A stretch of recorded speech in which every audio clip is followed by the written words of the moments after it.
Chapter कौन सा पढ़ रहे हैं, सेल पढ़ रहे हैं, तो सेल से रिलेटेड जो भी इंपॉर्टेंट पॉइंट है वो हमने यहाँ पर मेंशन की है। ओके, तो यहाँ पर हम फर्स्ट पॉइंट की बात करते हैं, तो आउटर मेम्ब्रेन।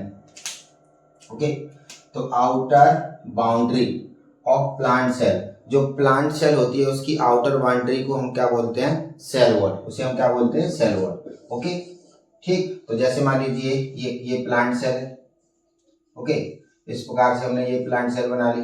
अब ये जो प्लांट सेल है उसके चारों तरफ क्या होता है, इस प्रकार से प्लांट सेल के चारों तरफ क्या होता है, ठीक, जिसे हम क्या बोलते हैं, सेल वॉल। तो सेल वॉल प्लांट सेल में क्या होती है, आउटर बाउंड्री होती है। ओके, तो ये अंदर की साइड में ये क्या है, इस प्रकार से इसको हम बोलते हैं सेल मेम्ब्रेन, और जो सबसे बाहर साइड में होती है वो क्या होती है, प्लांट सेल की बाउंड्री होती है, जिसको हम क्या बोलते हैं, cell wall. Okay, second point की हम बात करते हैं, तो डीलिमिटिंग। डीलिमिटिंग मतलब होता है outer structure. Okay, delimiting structure of animal cell क्या होता है, सेल मेम्ब्रेन, जिसे हम बोलते हैं bio membrane, plasma membrane. Okay, next हम बात करते हैं, तो semi fluid matrix. Semi fluid matrix जो ऑक्यूपाई करता है वॉल्यूम ऑफ सेल, ओके, उसे हम क्या बोलते हैं, साइटोप्लाज्म। तो साइटोप्लाज्म तो जो भी सेल है उसके अंदर प्रेजेंट होता है। ओके, चाहे वो प्लांट सेल हो, फंगी सेल हो, चाहे एनिमल सेल हो, चाहे वो बैक्टीरिया हो, सभी में क्या देखने को मिलता है हमें, साइटोप्लाज्म। ओके, अब साइटोप्लाज्म कैसा होता है, सेमी फ्लूइड मैट्रिक्स होता है, और इसी साइटोप्लाज्म में क्या होता है, बहुत सारी मेटाबॉलिक रिएक्शन होती हैं। ओके, नेक्स्ट हम बात करते हैं, तो main arena. Main arena, arena मतलब क्या होता है, place. Okay, main arena of cellular activity, जहां पर सेल्स जो डिफरेंट टाइप्स की एक्टिविटी परफॉर्म करती है, तो वो डिफरेंट टाइप्स की जो सेलुलर एक्टिविटी होती है वो कहाँ पर परफॉर्म होती है, मेन एरेना में। और सेल के अंदर मेन एरेना क्या होता है, साइटोप्लाज्म। क्या होता है, साइटोप्लाज्म। ओके, नेक्स्ट हम बात करते हैं, तो वेरियस केमिकल रिएक्शन, ठीक, इन साइटोप्लाज्म। साइटोप्लाज्म में जो वेरियस केमिकल रिएक्शन होती हैं, ठीक है, उनका पर्पस क्या होता है, to keep the cell in living state. ठीक है, एक सेल को लिविंग स्टेट में रखना है, तो इनसाइड द सेल में, साइटोप्लाज्म में, या कह सकते हैं सेल के अंदर, हमें बहुत सारी केमिकल रिएक्शन देखने को मिलते हैं। उन total sum of all chemical reaction, जिसे हम बोलते हैं मेटाबॉलिज्म। ओके, तो मेटाबॉलिज्म में क्या होती है, 2 टाइप्स की रिएक्शन देखने को मिलती है, catabolic reaction and anabolic reaction. Okay, चलिए नेक्स्ट हम बात करते हैं, तो राइबोसोम, ये जो क्या होते हैं, एक सेल ऑर्गेनेल्स होते हैं, और ये कहाँ होते हैं, present in prokaryotes and eukaryote. ये दोनों प्रकार के जो ऑर्गेनिज्म होते हैं, प्रोकैरियोटिक सेल हो या फिर यूकैरियोटिक सेल हो, ये दोनों में ही देखने को मिलते हैं। ठीक है, ribosome. Okay, organelles with in organelles, ऐसे ऑर्गेनल, ऐसा ऑर्गेनल जो ऑर्गेनल के अंदर प्रेजेंट होता हो, उसका नाम क्या होता है, राइबोसोम। ओके, जैसे हम बात करते हैं फॉर एग्जांपल के लिए प्लास्टिड।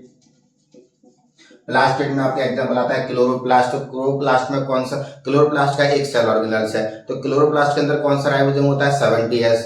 ठीक, अब ये क्लोरोप्लास्ट किसमें देखने को मिलता है, प्लांट सेल में। मान लीजिए ये क्लोरोप्लास्ट है, तो क्लोरोप्लास्ट के अंदर कौन सा होगा, 70S। बट ये कौन सी है, ये सेल है, ठीक है, प्लांट सेल है। प्लांट सेल में क्या होगा, न्यूक्लियस होगा।